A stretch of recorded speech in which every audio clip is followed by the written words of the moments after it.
to be found in those we call mortals. The time of contracts between gods and Liyue has long since passed. Now is the time of contracts between Liyue and its people. Seeing the port around us now, it is hard not to feel a bit out of place. Wouldn't you say so, Cloud Retainer? Your line of inquiry is askew. One did not spearhead this expedition to Liyue Harbor. Seems like the Adepti have had a change of heart. Let us return now. Eager to leave, conqueror of demons. Yes, one understands what the Conqueror of Demons means. The city of Liyue has changed much after our long separation. One fears that by the time one finally grasps the new contracts of Liyue, you humans would have once again changed the place beyond recognition.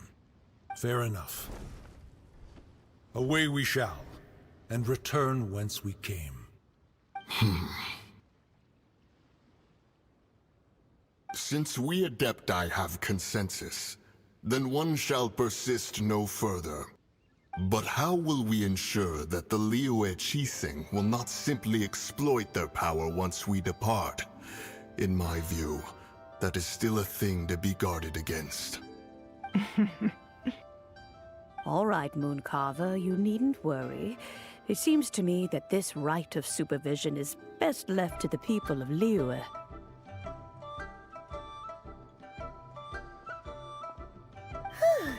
Looks like the conflict between humans and Adepti was avoided. All's well that ends well, huh? Oh, right!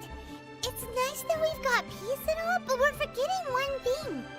Child wanted to unleash the god so he could lure Rex Lapis out. But we were able to handle the Overlord of the Vortex on our own, so Rex Lapis never showed up. Oh, and speaking of that, don't we still need to get to the bottom of that Archon's death too?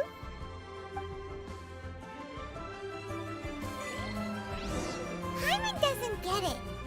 But isn't the strongest lead we have the Adepti-less right of parting that we're organizing?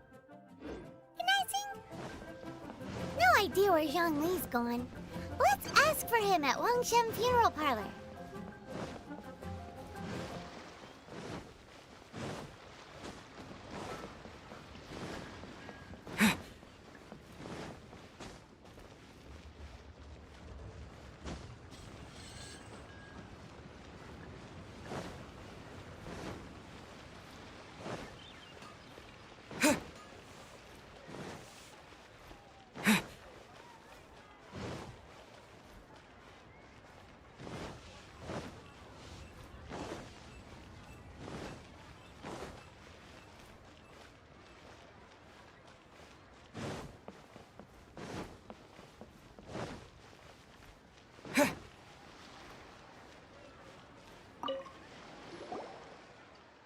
Is there anything I can do for you two?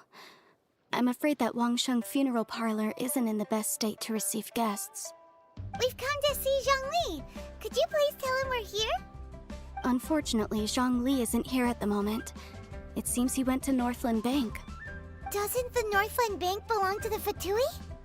Last time we saw Zhongli was before we went to the Golden House. Do you think he doesn't know about the attack on Liyue? Visiting the Fatui at a time like this could only mean more trouble. We had better go and make sure that everything is okay.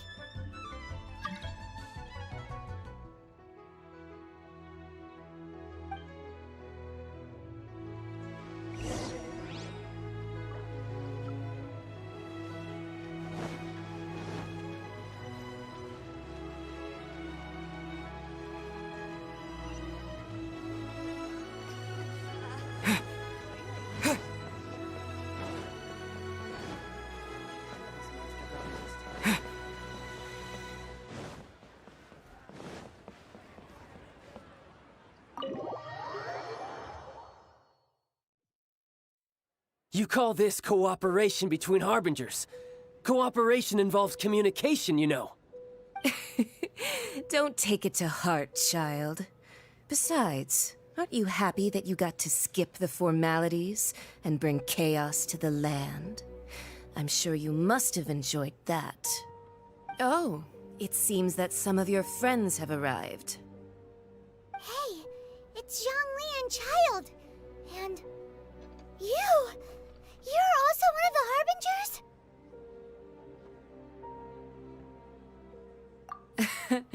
It's you two. I believe we've met once before. In the city of Bards, was it? I'm glad you still remember my name.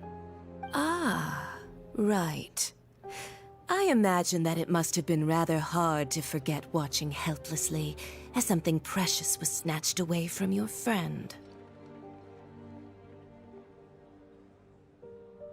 Well, if it isn't you two. This is our first time seeing each other since Liyue was nearly wiped off the map. This is certainly a bit awkward, wouldn't you say? Paimon knew that we should never have trusted a Fatui Harbinger. Oh, now don't say that. Sure, I may have misled you, but I never had anything against you personally.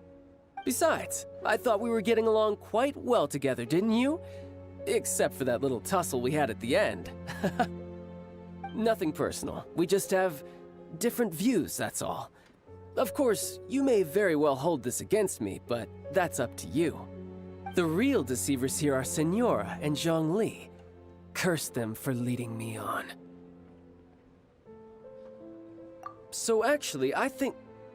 Stop wasting time, child.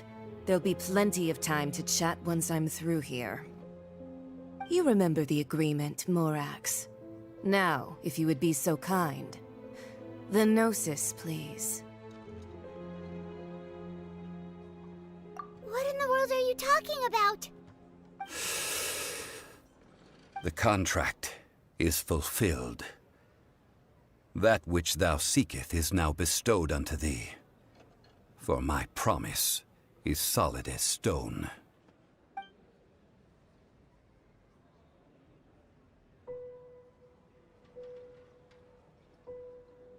How sanctimonious. What? So you're the Lord of Chiao? No, wait! That's an exciting twist and all, but why give the Gnosis to the Fatui? I do not give it for free. I give it as agreed upon in the contract, for it is a matter solely between the Tsaritsa and I. Yeah, you don't think you went a little bit too far with that whole fake death thing?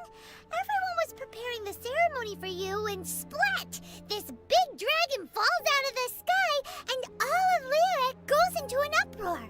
Talk about a disaster. Gathering all the forces that had been bubbling behind the scenes, and then stirring them together in a pot that was bound to boil over. That's what he wanted to see, am I right? Wait, what? Perhaps it's best that I explain. As you know, I've dwelt upon this world for more than 6,000 years. It is now 3,700 years ago that I founded Liyue together with the Adepti. Even boulders that can withstand whirlpools will erode with the passing of time. I kept convincing myself that cracks had not begun to form, and that the end of my time had not yet come. Until one drizzly day, as I was strolling along the harbor, I heard a merchant tell one of his workers, "You finished your duties. Go ahead and call it a day." I stood motionless among the crowds, asking myself, have I already finished my duties? Oh, Zhongli. But as I began to consider relinquishing my divine role, I soon discovered that many reasons still remained to not hastily depart. Was Liyue, the city I had dwelt in for so long, already prepared to enter its next age? I decided that a test was needed in order to reveal the answer. So I feigned my own death, and gathered the cast of Child, the Adepti, and the Liyue Chising to play their roles together on the stage that was Liyue.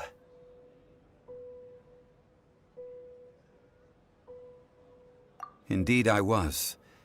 The gnosis which I had kept for so many years suddenly seemed to have lost its meaning. That's right. Which is why I continued to safeguard the gnosis until now. So you mean that if the chaos ever reached the point of no return, you would simply appear and use your divine powers to bring Liyue back under control? Of course, and it would have been all too easy for him too. Just as a child quickly matures after losing their parents, so has Liyue matured when faced with the death of its deity. In the end, the resolution to all that has transpired was even more satisfactory than I could have hoped for. Take the Adepti, for instance. Owing to their years of seclusion, they were the least informed. Yet when faced with a crisis, they commendably showed the greatest amount of restraint possible. Not only did they manage to cooperate with the Qixing, but in the end, they even made efforts to understand the hearts of the people. Credit is also due to Signora, the emissary dispatched by the Cryo-Archon to fulfill our contract. At my request, she kept everything she knew in strict confidence. This despite the eavesdropping ears of her colleague, Child. This meant I could remain as Zhongli, even having the chance to fulfill the age-old traditions of Liyue in this mortal form. Thank you for joining me on this journey, Traveler. All of these things turned out as I had planned. There is only one thing that I had not anticipated, and that was the conduct of the Liyue Qixing. I had expected them to do no more than the Adepti, to come to the defense of Liyue. But when all was said and done, they seized the opportunity to supplant Liyue's divine protectors, and used the subsequent power vacuum left by my death to quickly gain complete control of Liyue. Huh? That doesn't sound good at all! On the contrary, I think it is excellent. I had always feared that it was too soon for them to take over from me. And it was also that which I longed for the most. As such, this is the best parting gift anyone could have given this god of old. Hey, what about me? Doesn't anyone feel the least bit of remorse for deceiving me? You've practically kept me in the dark! I think that thanks would be more appropriate. You certainly played no small part in all of this, wreaking havoc and turning the city upside down. The Lord of Geo ought to thank you for your performance, if anything. If you hadn't created the pressure of a battle between mortals, Adepti, and a god, the lump of coal resting in the hands of the Geo-Archon, Liyue would never have been able to become a dazzling diamond of a city. Huh? Just whose side are you on, mocking me like that? Are you itching for a fight? Be that as it may, you've come out of this as the hero of Liyue. I, on the other hand, will be forever prescribed as a disturber of the peace, no? Well then, with the Gnosis in my possession, I have no use for such idle chatter. We should return to Zapoljarny Palace and seek an audience with Her Majesty, the Tsaritsa. Come, child. Fine. I'll meet you there later. I'm not sharing a boat with the likes of you. Do as you wish.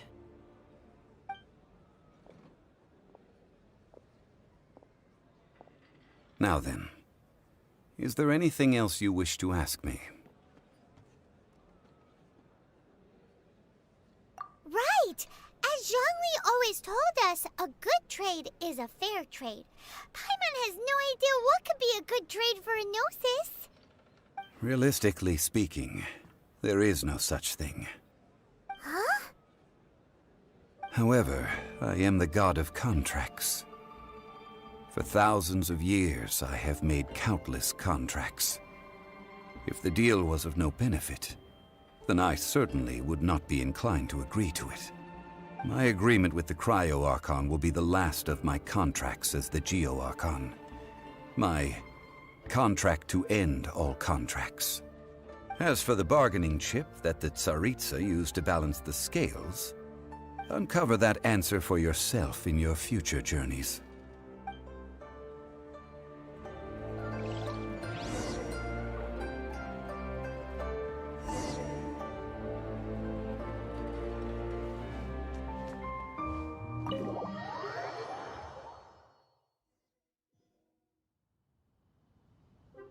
Today's the day of the rite of parting.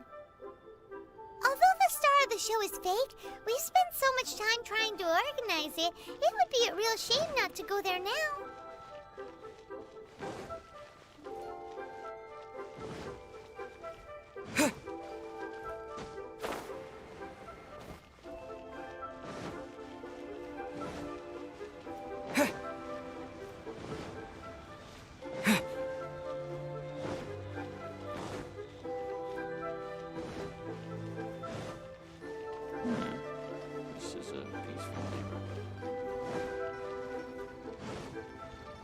Well, since we're going through with this rite of parting, I guess it means that those rumors hit the nail on the head. So Rex Lapis is really... But they didn't catch the culprit, did they? Oh, come on. Do you think that the assassin could have been a normal person? You know what I think. I don't think any of the gossip on the streets you hear from those shady types is worth anything. There's only one real possibility in my mind. I've heard that the assassin was that Fatui fellow. Youngish, pretty high in rank. I think they called him Child.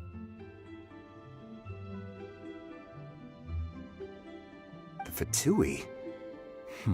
They certainly are very suspicious. Who knows what those greedy, crooked folks... Shh! Lower your voice. If the Fatui catch you in their sights, Rex Lapis won't be around to protect you this time.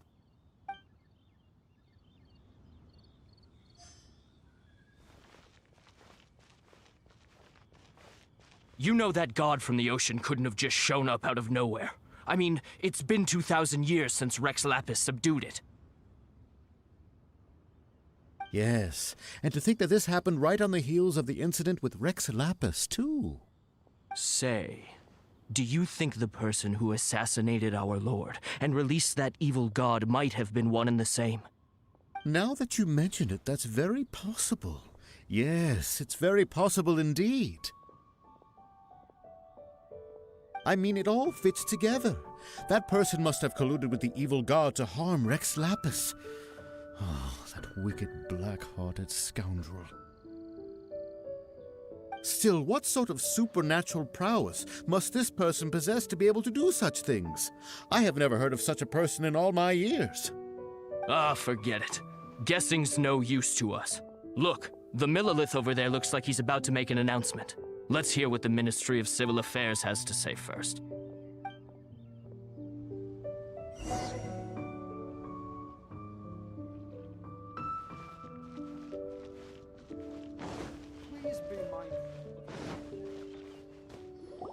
Hear ye all, the Chising's words. Though a dragon soars ageless as the mountains, it too must return to dust. This is common knowledge. Gods and Adepti live glorious lives, but both light and shadow have their season. So too must they face divinely appointed trials. Rumors and hearsay abound on the streets that Rex Lapis was murdered. Now, let the truth be revealed.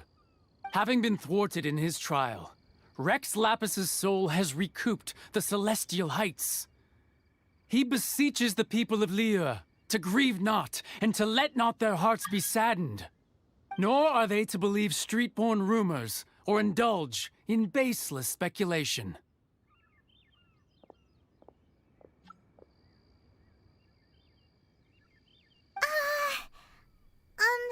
Paimon needs a translation on what the Chising's announcement said.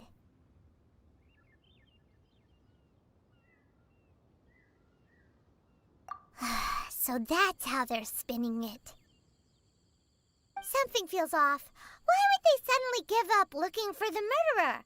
Not to mention how this excuse sounds like something they just made up on the spot. Could the Qixing already have known that Rex Lapis wasn't dead? But Zhongli said that neither they nor the Adepti knew anything. Did Zhongli tell them in secret after his gnosis changed hands?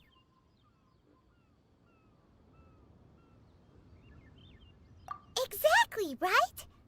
Ooh, seems like the rite of parting has been going on for a while now. Let's go have a look.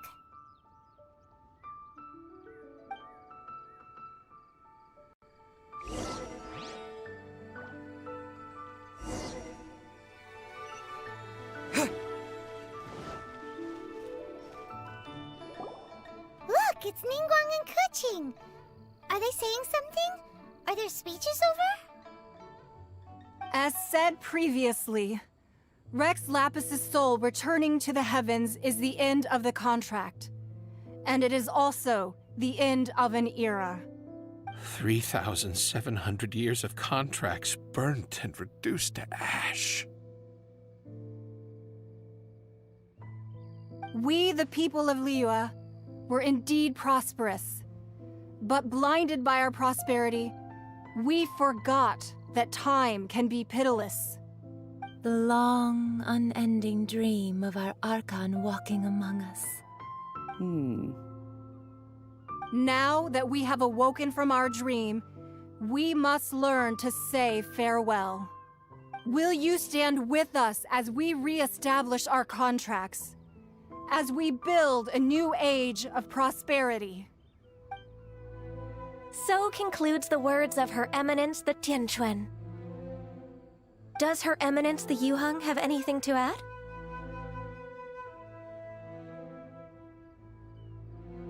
Huh? Is she looking this way? Traveler. Yikes! She really is looking our way! Is that the traveler who they say defeated the ancient god? So young. The Liyue Qixing always repay their debts. And as you have heard, our eyes see far and our reach is long. Name your price. You deserve that much. Whoa!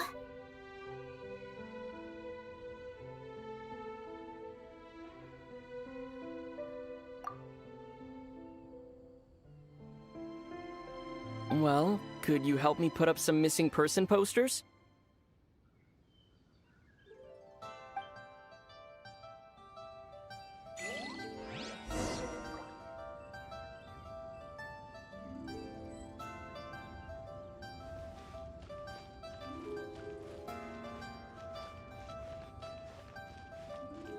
The cleanup of the premises, managing the crowds as they exit, making an account of the rite. There's much that remains to be done. I didn't miss anything, did I?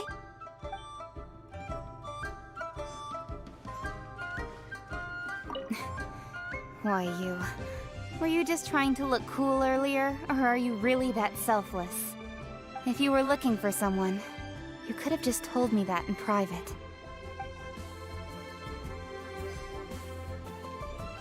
Roping you in was possibly the most masterful move we could have made.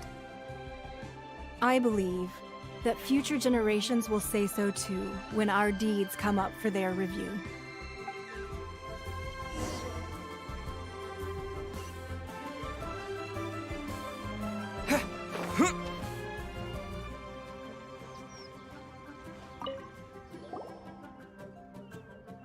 Hey, Zhongli!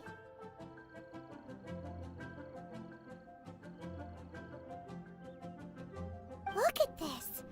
Everyone in Liyue is caught up in their emotions, thinking that they'll never see Rex Lapis again. And here you are looking all relaxed. Why would I not feel more at ease after laying down the burden I have borne for 3,700 years? Right. If the two of you can spare the time, I should treat you to a meal at the Xinyue kiosk. Ha! That sounds like big talk, Zhongli. Paimon might have believed you if you were treating us to some third-round knockout, but you'd have to pay out your nose just to stand inside Xinyue kiosk. Are you sure you can afford it? You're right. I do lack the mora.